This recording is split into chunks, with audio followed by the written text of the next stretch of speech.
Perdata. Kita telah terhubung dengan anggota Dewan Pers, Bapak Abdul Manan. Selamat siang, Pak Abdul Manan. Semoga sehat selalu. Selamat siang, Juni. Ya, Pak Manan, ini kita mengetahui bahwa Ikatan Wartawan Hukum telah melakukan uji material sejak 2021, namun perjalanan panjang 2025 pengajuan kembali dan angin segar datang di 2026 terkait dengan gugatan pasal 8 Undang-Undang Pers terkait dengan pelindungan wartawan. Lalu seperti apa Dewan Pers memaknai bahwa putusan MK produk jurnalistik tidak serta-merta dapat langsung dipidana ataupun perdata? Ya, ini putusan ini kan hari Senin kemarin ya. Jadi kami di Dewan Pers masih berdiskusi secara internal menyikapi melihat kira-kira seperti apa dampak dari putusan MK ini terhadap pelaksanaan apa, pembelaan yang dilakukan oleh Dewan Pers dalam kasus isu-isu kebebasan pers. Tapi yang Pak kalau secara ringkas, menurut saya, karena saya ketua Komisi Hukum, kami melihat bahwa Mas Manan? putusan ini, Maaf, sepertinya sambungan Zoom-nya terputus atau termute, bisa dibuka kembali. Oke, sudah terdengar kembali. Silakan Pak Mas Manan. Ya. Jadi dari amar putusan di MK itu yang utama kan memang ini MK menegaskan bahwa kasus laporan pidana atau perdata terhadap wartawan itu tidak bisa langsung dilakukan dan terlebih dulu harus melalui proses penyelesaian di Dewan Pers. Ini sebenarnya memperkuat praktek yang selama ini terjadi di kehidupan pers kita ya. Jadi kalau misalnya ada laporan pemidanaan terhadap wartawan yang ke polisi kan ada MOU dengan Dewan Pers, MOU tahun 2002 itu, yang inti dari MOU itu menyatakan bahwa kalau polisi menerima laporan pidana terhadap wartawan, maka polisi akan berkoordinasi dengan Dewan Pers. Dewan Pers akan memberikan pendapat apakah yang diadukan ini merupakan sengketa pemberitaan, yang kalau sengketa pemberitaan itu harus mengacu kepada penyelesaiannya mengacu pada mekanisme Undang-Undang Nomor 40, yaitu ada hak koreksi, hak jawab, atau diselesaikan melalui Dewan Pers yang melalui proses mediasi hingga ada penilaian dari Dewan Pers. Tapi kalau Dewan Pers menyatakan bahwa dalam pengaduan itu bukan terkait sengketa pemberitaan, misalnya ada kasus pemerasan misalnya, itu biasanya Dewan Pers akan mengatakan ini bukan ranah Dewan Pers, silakan diproses dengan aturan hukum yang berlaku. Ya. Jadi dengan putusan MK ini menegaskan soal mekanisme yang harus diselesaikan oleh publik ketika mensengketakan pemberitaan wartawan dan ya, artinya ini mekanisme sengketa pers yang telah dilakukan oleh Dewan Pers terkait dengan hak jawab ataupun koreksi dan lain sebagainya telah dilakukan, namun ini merupakan penegasan dari putusan MK terkait dengan perlindungan wartawan sendiri. Namun yang kemarin juga menjadi catatan menarik bahwa MK menyoroti ada fakta empiris, ada potensi kriminalisasi bagi wartawan atau kriminalisasi pers, dan ini menjadi rentan posisi pers. Lalu seperti apa sebenarnya dampak langsung putusan ini? Terutama tadi salah seorang jurnalis juga menyatakan bahwa tidak hanya soal kriminalisasi, namun juga ada represi di lapangan, termasuk juga tentang doxing. Ya, ini memang itu yang jadi yang menjadi pangkal dari gugatan di judicial review di MK ya.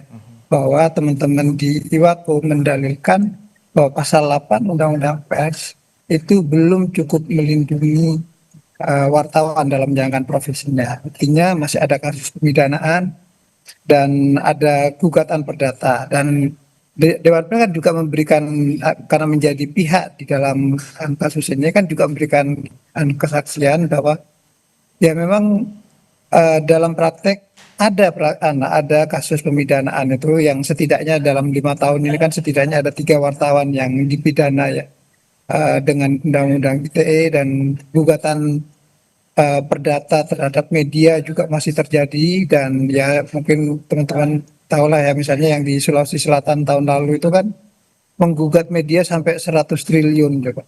Nah, dan yang terakhir dan masih berlangsung kan gugatan Menteri Pertanian terhadap Tempo dengan nilai ganti rugi 200 miliar. Itu fakta yang terjadi dan saya kira itu juga yang menjadi pertimbangan kenapa sebagian hakim MK menilai bahwa ini cukup melindungi sehingga diberi penafsiran baru seperti itu. Dan kalau kami di Dewan Pers kan menilai sebenarnya apakah ini menyangkut norma atau menyangkut implementasi. Dalam kesaksian di Dewan Pers kan kita lebih menyoroti soal aspek implementasinya.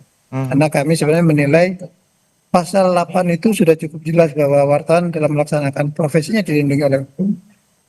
Perlindungan itu diberikan oleh negara dengan cara misalnya kalau ada wartawan kan nggak mungkin hukum itu negara melindungi seperti apa ya bodyguard melindungi presiden ya, sesuatu itu yang tidak mungkin. Yang bisa dilakukan adalah negara menciptakan ekosistem supaya bagaimana tidak jangan sampai terjadi kekerasan terhadap wartawan. Dan kalau terjadi kekerasan pelakunya harus dihukum berat. Dengan begitu untuk mencegah keberulangan dan tidak terjadi lagi di kemudian hari.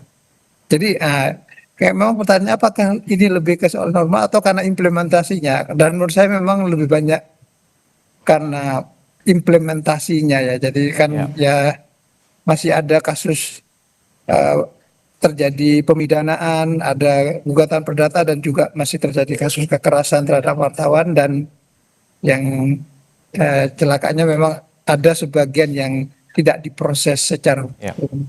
Ya, kita mengetahui bahwa baik Mas Manan, kita mengetahui bahwa pers merupakan bagian dari pilar demokrasi dan juga instrumen dari konstitusi.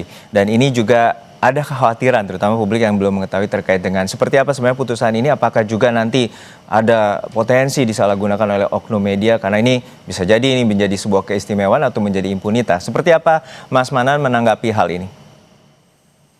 Ya saya kira itu kekhawatiran yang bisa dimengerti ya, bahwa proteksi yang sangat kuat dari negara atau undang-undang itu tidak hanya diberikan kepada wartawan yang bekerja dengan benar atau media yang bekerja sesuai undang-undang, tapi bisa juga disalahgunakan oleh mungkin wartawan yang abal-abal atau yang wartawan yang sebenarnya pemeras. Ya itu kekhawatiran yang bisa dimengerti.